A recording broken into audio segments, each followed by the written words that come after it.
What's going on, Walking Dead family? I hope you enjoyed this episode as much as I did. Season 11, episode 2, titled A Cheer On Part 2. Last week's last ever premiere for The Walking Dead, I'll try not to cry, was pretty good. A solid start to the season, and the cliffhanger where Negan had the chance to pull Maggie up and save her life chose not to. So we open this week's episode showing Maggie fighting for her life against some walkers, and she has to crawl underneath the subway or the train. It reminded me of Glenn when he had to do the exact same thing. Remember, Glenn was surrounded by zombies. He had to crawl underneath the dumpster, and obviously he survived until Negan came along, but Maggie survives here as well, and she has to go and find the rest of the group who are in the subway or the train. But how did she survive this? There was so many walkers, so many zombies all around her, but she had to fight them off one by one with a gun, with a knife, but she got away in the end. Daryl and Dog have their own side mission, because last week we got to see, just before, we got to see the cliffhanger where Negan didn't save Maggie. Daryl had to go and find Dog because Dog ran off. There was a horde of zombies coming towards them. So Daryl and Dog have their own side mission. And the story that is conveyed to us was really well done, even though we're not fully told what happened. It looks like what Daryl sees, the money here, this guy kind of handcuffed to the money, these murals, these drawings on the walls. It showed kind of the social class. You have the rich, you have the poor, but when the zombie apocalypse happens, everyone's equal. There is no rich, there is no poor anymore, and we see a family here with crowns. And obviously they're in dress, tuxedo, they're dressed up, but later on the wall, in these drawings, they still have their crowns, but they're poor. They have they don't have fancy clothes, and you see them being ripped apart, not by zombies, not by walkers, but by people. So that's a very interesting story, and I think Angela Kang, the showrunner for The Walking Dead, she said that this was to show the social class and to show what happened when the zombie apocalypse kind of just started with these people. These people had to go underground. They were in the subways, in the trains, they were there living underground, not knowing how to survive yet, but also probably killing each other. Because remember, last week we got to see the bags, people inside plastic bags and stuff like that. Pretty dark. But Daryl finds this $100 bill that has a story in its own right. It seems to me that these kids were there waiting for their dad, and they wrote on the $100 bill that we waited as long as we could.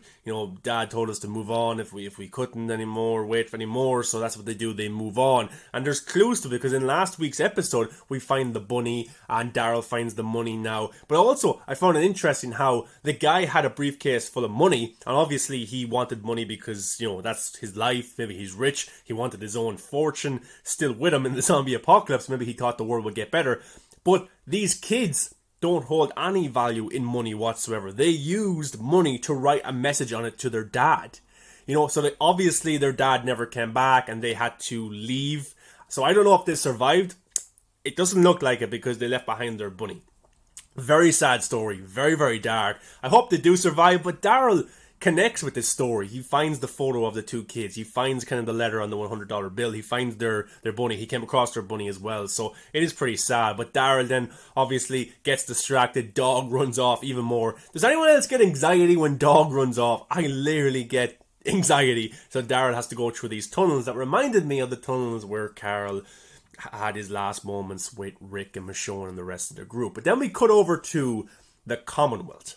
The Commonwealth is a community that we have not seen yet. If you read the comic books, you will have a fair idea of what the Commonwealth is. But as average viewers, or people who don't read the comic books, we still don't know what the Commonwealth will look like. And in fact, even if you did read the comic books, it's hard to know what kind of budget AMC gave the Walking Dead crew. Can they really recreate the actual Commonwealth that we got to see in the comics?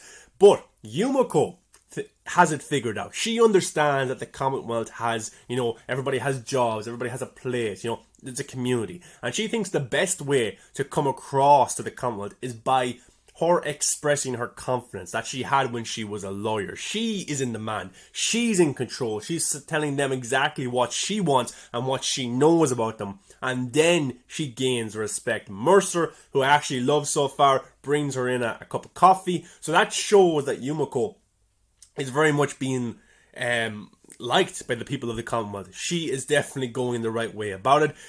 We have Eugene and Princess outside waiting for Yumiko. And also Ezekiel went missing earlier in this episode as well. The group thought he was taken because the Commonwealth or the guards know that in last week's episode the group tried to escape, but then they put themselves back into their cells because on the wall of the lost, Yumiko got to see that her brother lives within the Commonwealth, so they decided to stay. But then Princess goes off to use the toilet. She never comes back. Yumiko never comes back, and Ezekiel never comes back. So all we have left is Eugene, and Eugene is interviewed by Mercer, and he eventually tells the truth about why his group came to the train tracks, why they came to this location was because Eugene was talking to somebody that he really liked over the radio and came to see them.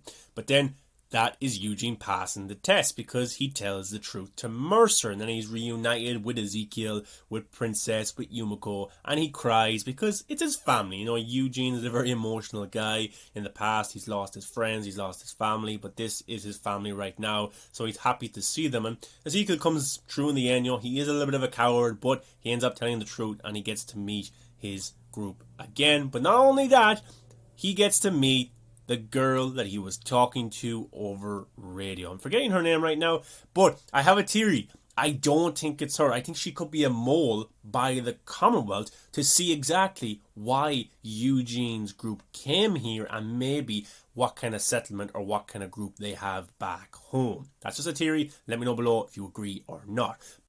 Maggie, of course, survives and re-emerges from underneath the train and takes a swipe at Negan, and she says that Negan left me for dead. He could have saved me, but he didn't.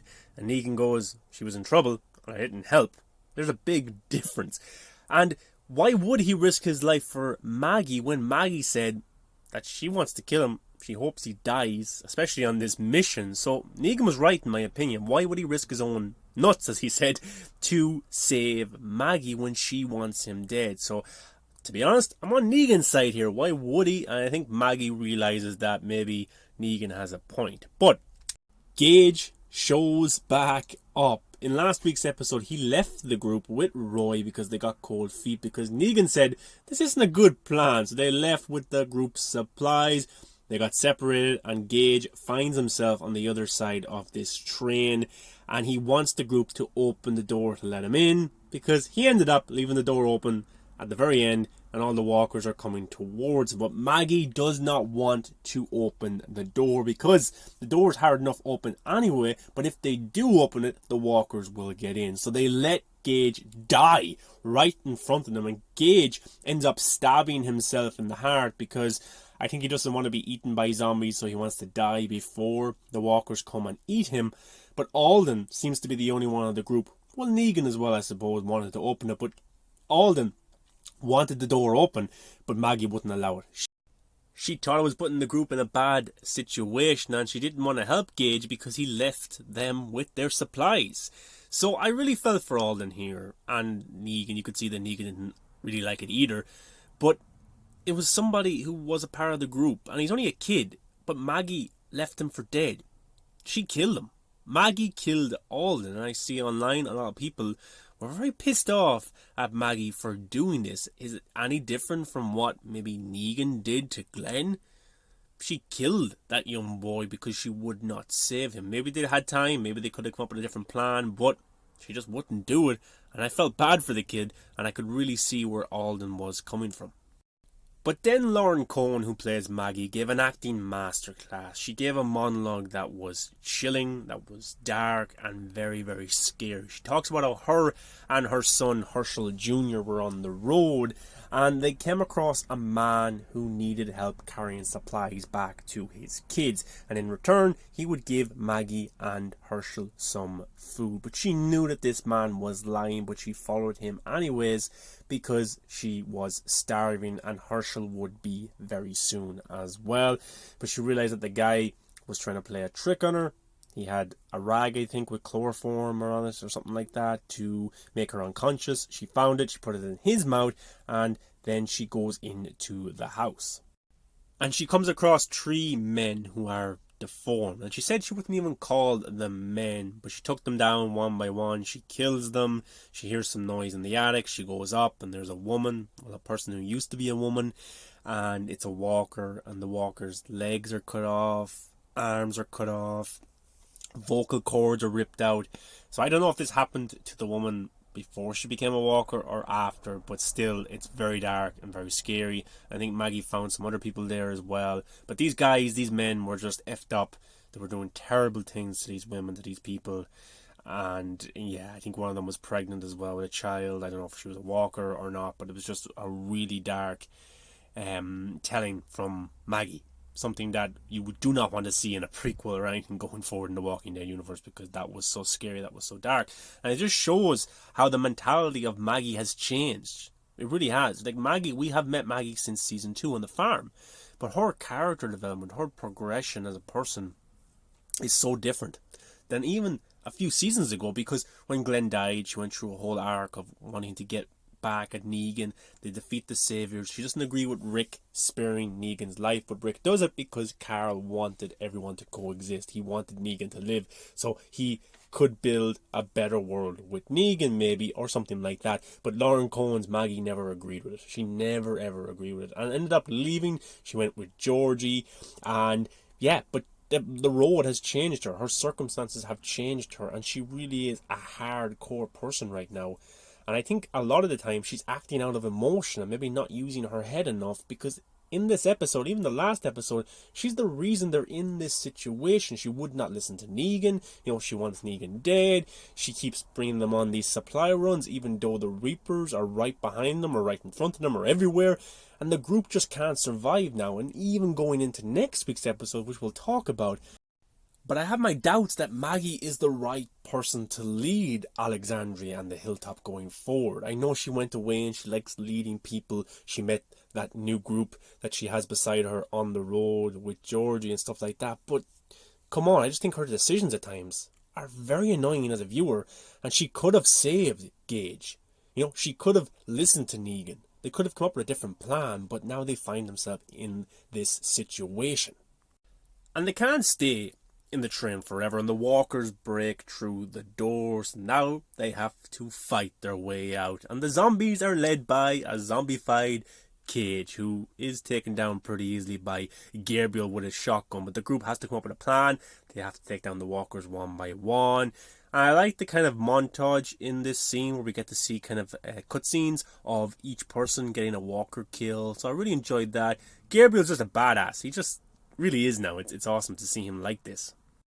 So the group must work together to take down the walkers one by one, and Maggie needs to trust Negan, because not only is there walkers coming in front of them, but also coming from behind. She gives Negan a gun, and fair play to Negan, he takes down some walkers one by one, and they try to get out of this train cart as best as possible. But Daryl, of course, still on his side mission, has to take on a couple of walkers with that cool weapon right there, and he comes across Roy, who left last week with Cage, with supplies, but he's back now, not bitten. I just think maybe he fell or something, or he cut his ear or his face on something, but he has to help him. But Roy says, don't waste your time on me. Here's a gun, here's a few grenades. Daryl, go wild, go crazy. And that's what Daryl does. He finds the group. I think he can hear the shotguns and the gun blasts from a distance, and he comes from at the end of the train, and he had probably one of the best scenes in The Walking Dead history. He goes through this train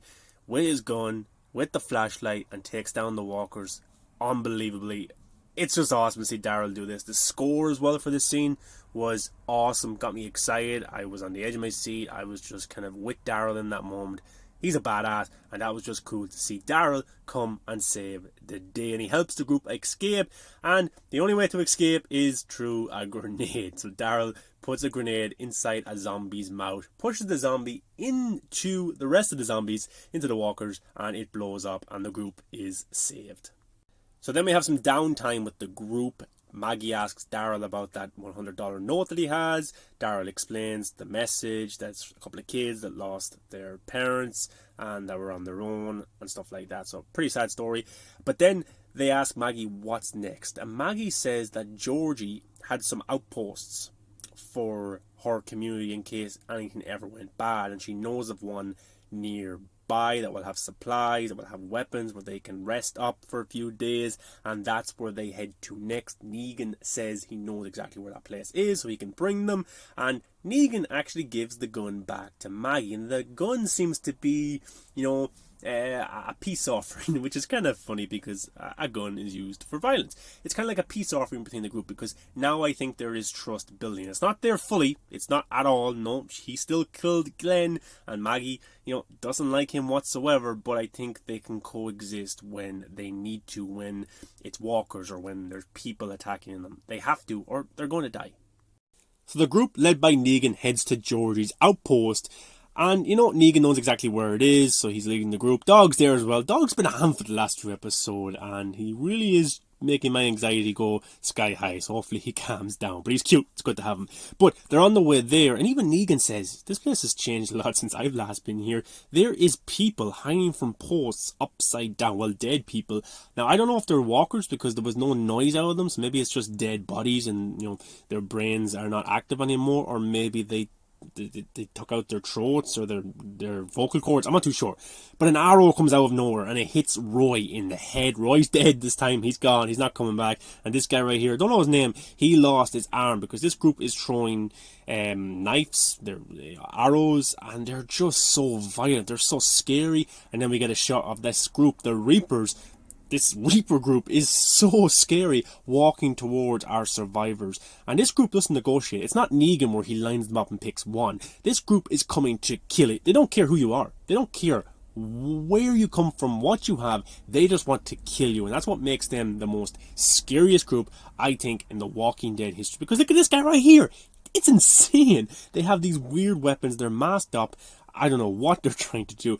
My theory is that they're kind of a cult because I see some trailers for some episodes upcoming, and maybe they're a cult. They're led by this weird guy. So maybe they're a cult. I don't know. A religious cult because there's a lot of crosses and stuff kind of when we do meet them. But it'll be interesting to see in episode 3 exactly what is this group, and in episode 4 and 5 when we get to meet them and maybe their leaders. But they're so scary. And going into next week's episode, this was a huge cliffhanger.